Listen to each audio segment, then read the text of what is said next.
Bon dia. Tinc la veu... He estat amb Covid aquests dies, la meva primera vegada. Ja m'he desvirgat del Covid. I llavors tinc una veu així com una mica greu. Bueno, però volia fer aquest vídeo perquè de fet ho vaig gravar l'altre dia. Vaig fer com 1000 versions d'aquest vídeo. I em sembla molt important, és una informació que m'interessa molt compartir, però em costa moltíssim saber com fer-ho. Llavors he dit, va, vaig a fer-li un altre give it a go, a veure què passa.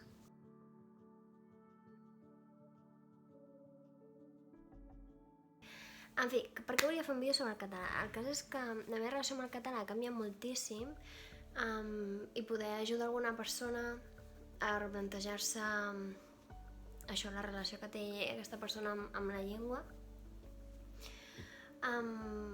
Perquè jo vaig començar a publicar a xarxes, he de mirar-ho, ara ho miraré i ho posaré per aquí, perquè fa moltíssims anys jo publicava en castellà i en anglès perquè pensava que arribaria moltíssima més gent i, per ser-vos sincera, jo vinc d'una família castellanoparlante, no s'ha parlat mai català a casa meva, o sigui, mai. És molt curiós perquè jo tinc dos germanastres, una germanastra i un germanastre, i que són més grans que jo, la meva germana 18 anys, i ella sí que ha parlat català tota la vida a casa seva. O sigui, mon pare, que és el que tenim en comú, amb ella sí que parla català, però amb mi a casa meva, com que ma mare no sabia català perquè ma mare ve de Barcelona, meu avi era de la Rioja, sí, i llavors no es parlava a casa meva català perquè ella no sabia parlar català. Ma mare no va saber parlar català fins que va anar a una escola d'adults als 40 i pico anys. I jo no sabia parlar català fins que vaig començar a la primària, perquè no m'havien ensenyat a casa català. Llavors em fa molta gràcia, no?, quan es parla d'adoctrinar a les escoles, perquè si jo no hagués anat si l'escola no s'hagués parlat català, no m'haguessin ensenyat, jo no en sabria ara mateix, tot i viure a Catalunya, saps?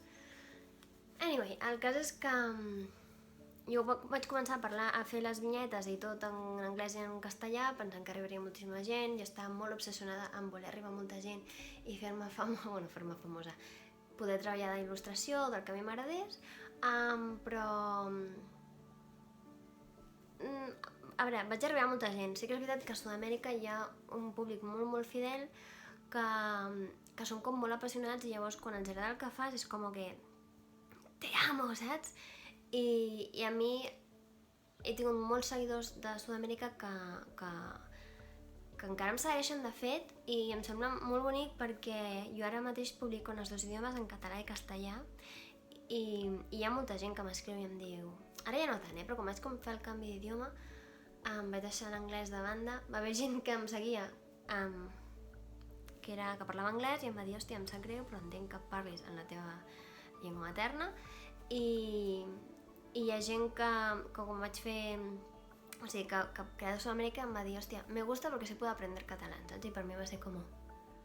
És el més bonic que em podien dir, saps? I com va canviar... O sigui, per què vaig decidir fer aquest canvi? El cas és que això, estava com molt obsessionada amb arribar a la gent de fora,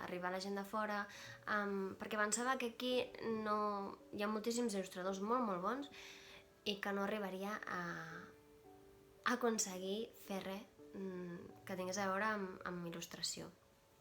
Vamos, com poder síndrome de la impostora? Jo què sé, no et sabria dir. El cas és que, bueno, van anar passant el temps, vaig anar guanyant seguidors i va arribar un punt que va passar a l'1 d'octubre.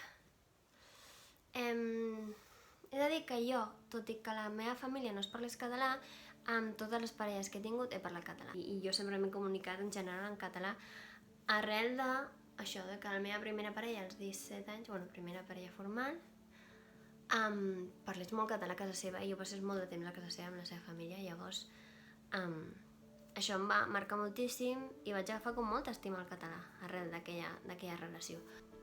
Això, quan va passar l'1 d'octubre em vaig sentir com... Tenia molt de dolor dins, em vaig posar molt trista, suposo que com moltíssima gent. El cas és que no en tenia, perquè hi havia moltíssima gent a xarxes que que eren de Barcelona, gent que tenia moltíssims seguidors. Molta de la gent a la que jo segueixo és gent del món del veganisme, gent del món de l'empatia, de la solidaritat, bla bla.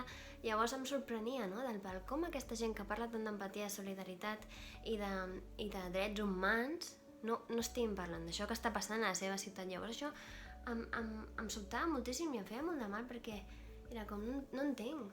Llavors em ratllava moltíssim perquè pensava què passa, que és que no volen perdre seguidors, que... Bueno, cadascú tindrà els seus motius, òbviament, i cadascú parla del que vol al seu compte, però a mi això em va saber molt de greu perquè, no sé, per mi crec que va ser un impàs molt, molt, molt, molt important a la meva vida i res, llavors vaig decidir canviar i ignorar l'anglès i parlar en català i castellà.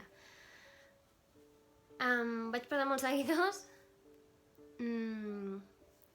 perquè molta gent, bueno, ja sabeu com estava el tema, molta gent d'Espanya no va entendre, li va saber greu, no estava gens d'acord que el català, bla bla, tenia com molt d'odi, bueno, és igual.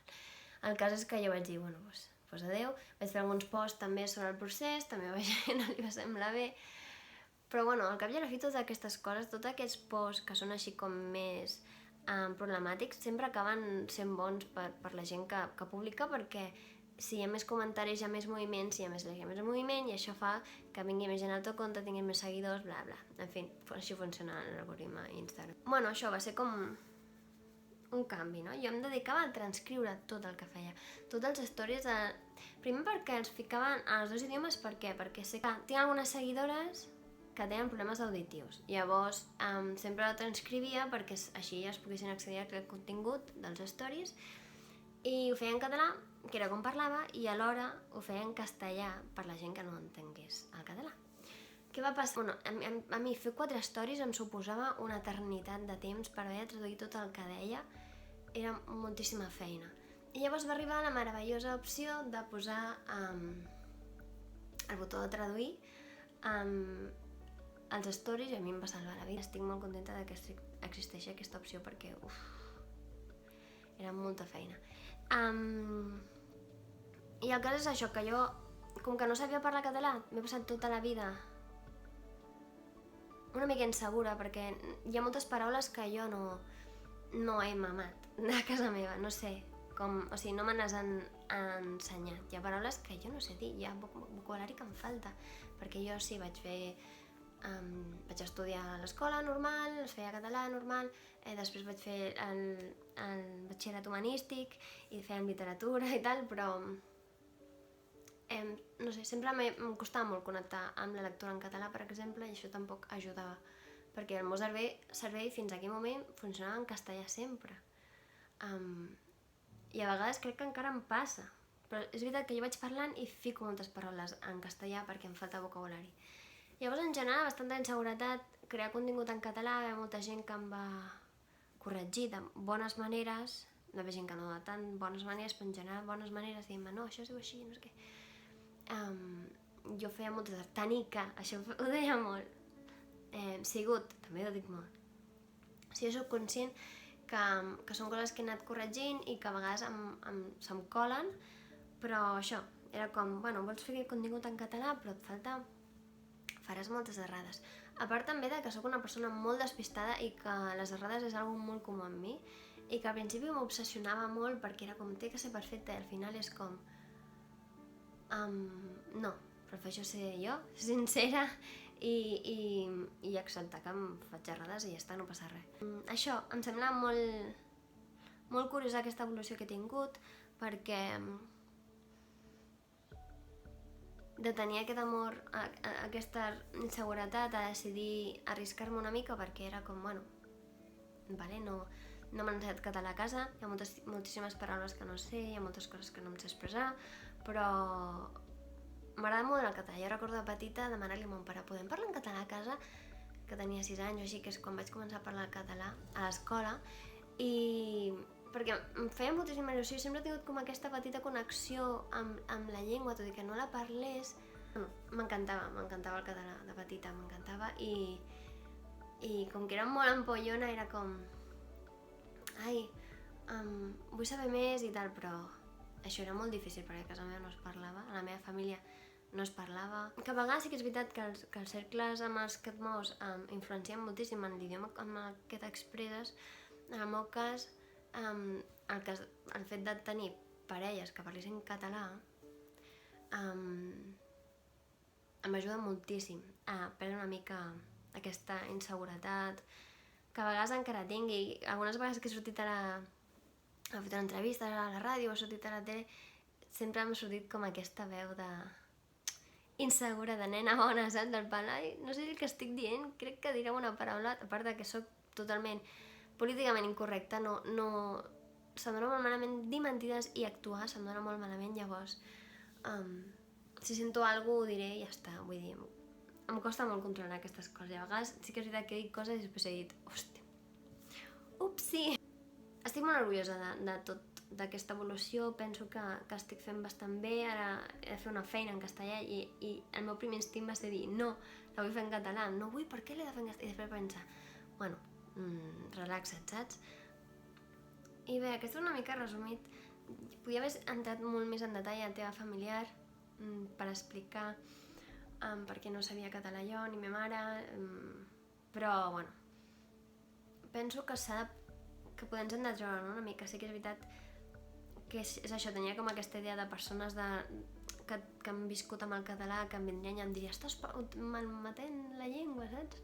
T'estàs fent malbé, i jo era com en veritat no ha passat, no ha vingut ningú a queixar-se ni a donar-me un bastó, llavors a vegades és com més els propis prejudicis, les pròpies pors o inseguretats que no pas la realitat, i estic molt contenta d'haver avançat i d'haver decidit parlar en català igualment, perquè hi ha molta gent que m'agraeix que parla en castellà, he connectat molt més amb la gent d'aquí, que això em sembla molt bonic, no? Que ens obsessionem en connectar amb la gent de fora i a vegades és com, no, has de connectar amb la gent que tens al teu voltant, penso que és molt important.